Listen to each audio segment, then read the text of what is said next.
ഇന്നത്തെ നമ്മളുടെ വീഡിയോ ഒരു കോവക്ക ഫ്രൈ ആണ്. ഇപ്പോൾ പലവരും എന്നോട് പറയാറുണ്ട് കോവക്കയൊക്കെ ചെയ്യുമ്പോൾ കോവക്ക ചിലർക്ക് കഴിക്കാൻ ഇഷ്ടമില്ല, വഴവഴാന്നിരിക്കുന്നത് കൊണ്ട്, അല്ലെങ്കിൽ കോവക്ക ഉപ്പേരി ഉണ്ടാക്കുമ്പോൾ വല്ലാണ്ട് കുഴഞ്ഞു പോകണമെന്നൊക്കെ പറയാറുണ്ട്. അപ്പോൾ അതുകൊണ്ടാണ് ഇത്ര സിമ്പിൾ റെസിപ്പി ആയിട്ട് കൂടി ഞാനിത് വീഡിയോ എടുക്കാമെന്ന് വിചാരിച്ചത്. അറിയാത്ത ഒന്നോ രണ്ടോ പേരെങ്കിലും ഉണ്ടെങ്കിൽ അവർക്ക് ഉപകാരമാവട്ടെ എന്ന് കരുതിയിട്ടാണ് ഈ വീഡിയോ കേട്ടോ. അപ്പോൾ നമുക്ക് എങ്ങനെയാണ് ചെയ്യണമെന്ന് നോക്കാം. നമ്മൾ ആദ്യം തന്നെ ശ്രദ്ധിക്കേണ്ട എന്താണെന്ന് വെച്ച് കഴിഞ്ഞാൽ കോവക്ക കട്ട് ചെയ്യുമ്പോൾ ലേശം കട്ടിയിൽ തന്നെ ഒന്ന് കട്ട് ചെയ്തെടുക്കാൻ ശ്രമിക്കുക കേട്ടോ. ഞാനിതെല്ലാനും ഇത്തിരി കട്ടിയിലാണ് കട്ട് ചെയ്തെടുത്തിരിക്കുന്നത് കേട്ടോ. അതാണ് നമ്മൾ പ്രത്യേകം ശ്രദ്ധിക്കേണ്ടത്. ഇനി നമുക്കതിന് വേണ്ടിയിട്ട് ഞാനിവിടെ ഒരു 5-6 ഉള്ളി എടുക്കാം. ഇതിൻ്റെയൊക്കെ അളവ് കയറ്റിയോ കുറച്ചൊക്കെ എടുക്കാം. പിന്നെ ഇതിൽ നിങ്ങൾക്ക് ഇഷ്ടമില്ലാത്ത ചേരുവകൾ ഒഴിവാക്കാം, ആഡ് ചെയ്യണമെങ്കിൽ ആഡ് ചെയ്യുകയും ചെയ്യാം. ഞാൻ എങ്ങനെയാണ് തയ്യാറാക്കണത് അതുപോലെ തന്നെയാണ് ഇവിടെ പറയണത്. അപ്പോൾ ചിലവർക്ക് അതിൽ ചില ഇൻഗ്രീഡിയൻസ്, ചിലവർക്ക് പച്ചമുളക് ചേർക്കണത് ഇഷ്ടമുണ്ടാവില്ല, ഇഞ്ചി ചേർക്കണത് ഇഷ്ടമുണ്ടാവില്ല, ചിലർക്ക് വെളുത്തുള്ളി ചേർക്കണം എന്നുണ്ടാവും. അതൊക്കെ ഓക്കെ. പക്ഷെ ഒരാൾ ചെയ്യണത് അത് അതുപോലെ എങ്ങനെ ഇരിക്കണമെന്ന് നിങ്ങൾക്ക് അറിയണമെന്നുണ്ടെങ്കിൽ സെയിം ഞാൻ ചെയ്യണ രീതിയിൽ തന്നെ ചെയ്ത് നോക്കാം. ഓക്കെ. അപ്പോൾ ഞാനിവിടെ കുറച്ച് ഉള്ളി എടുത്തിട്ടുണ്ട്, 2 പച്ചമുളക്.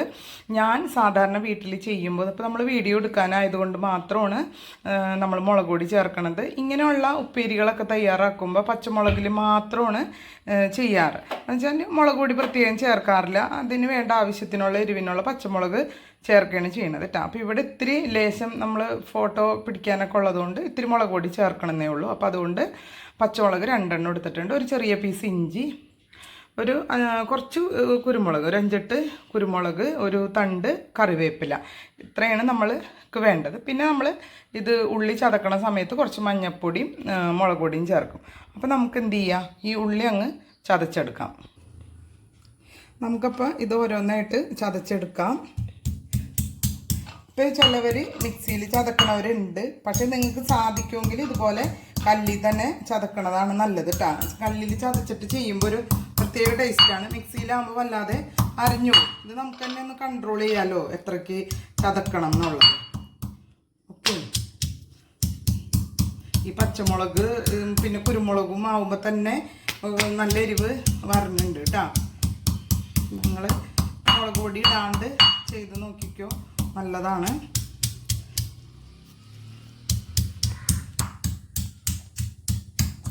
ഉള്ളിയൊക്കെ നന്നായിട്ട് ചതച്ചിട്ടുണ്ട് കേട്ടോ. ഇനി നമുക്ക് ലേശം മഞ്ഞൾപ്പൊടിയും മുളക് പൊടിയും ചേർക്കാം.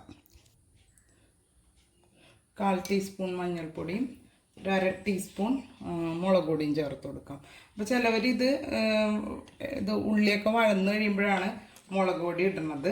ഞാൻ അങ്ങനെ ചെയ്യൂല. ഇതിനൊന്ന് ജസ്റ്റ് നമ്മളിതിൻ്റെ കൂടെ തന്നെ ചതയ്ക്കണം കേട്ടോ. അതാണ് ഏറ്റവും ടേസ്റ്റ് വരാം.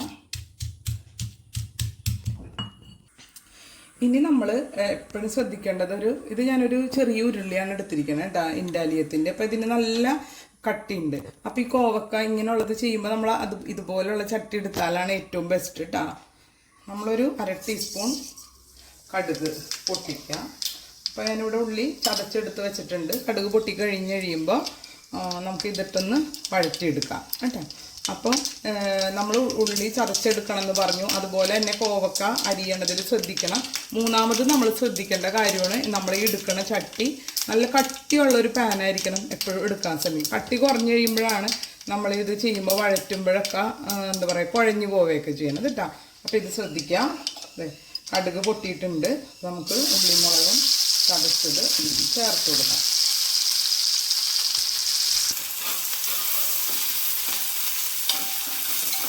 ഇത്തിരി വെളിച്ചെണ്ണ കൂടുതൽ എടുത്താൽ നല്ലത് കേട്ടോ. അപ്പം അടിയിൽ പിടിക്കാണ്ടൊക്കെ കിട്ടുകയും ചെയ്യും.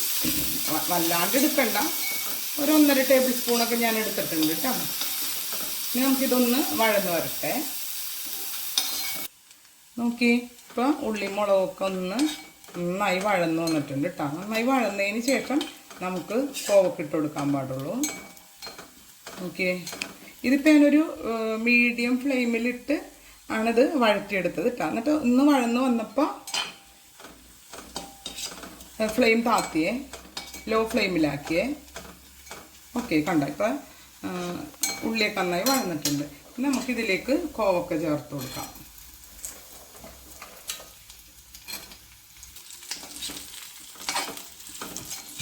ആദ്യം ഒന്ന് നന്നായി നമുക്കൊന്ന് മിക്സ് ചെയ്ത് കൊടുക്കാം. എന്നിട്ട് പാകത്തിന് ഉപ്പും കൂടെ ചേർക്കാം. അതിന് ശേഷം വീണ്ടും നമ്മളിത് മീഡിയം ഫ്ലെയിമിൽ ഇട്ടിട്ട് വേണം വഴറ്റാനായിട്ട് ഇട്ടാം. മൂടിയൊക്കെ ഒന്ന് ഞാൻ മൂടാറൊന്നുമില്ല. മെയിനായിട്ട് ശ്രദ്ധിക്കാറുണ്ട്, ഇതുപോലെ കട്ടിയുള്ള ഒരു പാൻ എടുക്കും. അപ്പം അതിൻ്റെ ചൂടും കൊണ്ട് തന്നെ ഇത് പെട്ടെന്ന് കുക്കാവുകയും ചെയ്യും.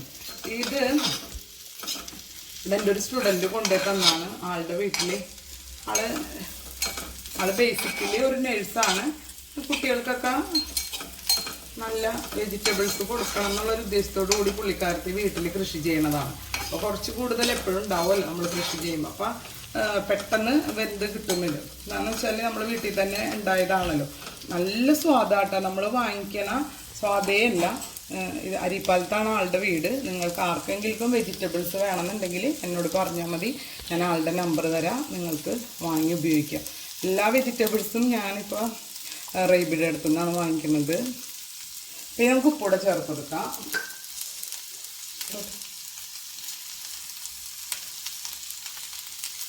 വഴുതനങ്ങയും ഒക്കെ ഉണ്ട് ആളുടെ കയ്യിൽ. നല്ല ടേസ്റ്റാണ്. നമ്മൾ ഫ്രഷായിട്ട് കഴിക്കണത് കൊണ്ടും ഒക്കെ നല്ല രുചിയുണ്ട് കേട്ടോ.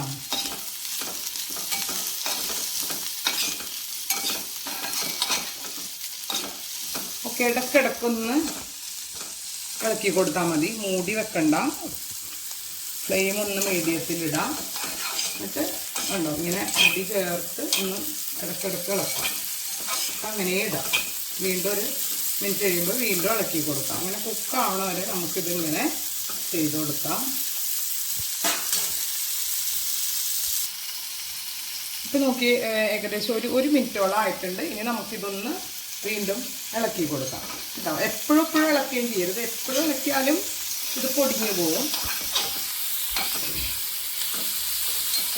മീഡിയം ഫ്ലെയിമിലാണ് ഇട്ടിരിക്കുന്നത്. സ്ലോവിലും ഇടരുത്. ലോ ഫ്ലെയിമിൽ ഇട്ടാലുള്ള കുഴപ്പം എന്താണെന്ന് വെച്ചാൽ ഈ കോവയ്ക്കെന്നുള്ള വെള്ളം ഇങ്ങോട്ട് ഇറങ്ങാൻ തുടങ്ങും. അപ്പോഴും അത് കുഴഞ്ഞ പോലെ ആവും കേട്ടോ. അപ്പോൾ അതുകൊണ്ടാണ് മീഡിയം ഫ്ലെയിമിലിടാൻ പറയുന്നത്. കണ്ട നന്നായിട്ട് ഇളക്കി താഴെ നിന്നുള്ളത് മുകൾ ഭാഗത്തോട്ട് ആക്കി വീണ്ടും ഇങ്ങനെ വയ്ക്കാം. അതൊന്ന് വഴന്ന് വരണത് വരെ കേട്ടോ. നമ്മൾ എടുക്കുന്ന ക്വാണ്ടിറ്റിയുടെ ഇതൊക്കെ അനുസരിച്ച് പാനിൻ്റെ വലിപ്പമൊക്കെ അനുസരിച്ച് ടൈം വ്യത്യാസപ്പെട്ടിരിക്കും. നിങ്ങൾക്കറിയാമല്ലോ ഇത്.